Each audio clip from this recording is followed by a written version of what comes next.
চিংড়ি মাছটা ভেজে নিয়েছি। আমার তেল গরম হয়ে গেছে, আমি আলুগুলো তেলের মধ্যে দিয়ে দিচ্ছি।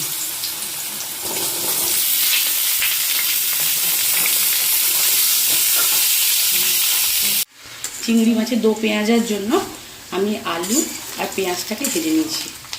দেখুন গোটা গোটা করে পেঁয়াজ দিতে হবে, বেবি পেঁয়াজগুলো আমি আলুর সঙ্গে ভেজে নিয়েছি। এবার আমি দেব জিরে গুঁড়ো, ধনে গুঁড়ো, হলুদ, লবণ, চিনি, আদা বাটা।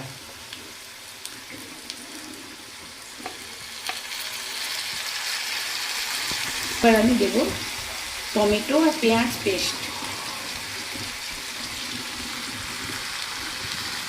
এই মশলাগুলো দিয়ে আমি ভালোভাবে কষিয়ে নেব। এখানে আমার চিংড়ি মাছ ভাজা আছে।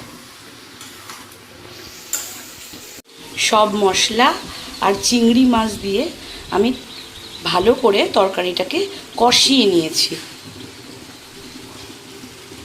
চিংড়ি মাছের দো পেঁয়াজে আমার রেডি। আমি গরম মশলাটা দিয়ে দিলাম।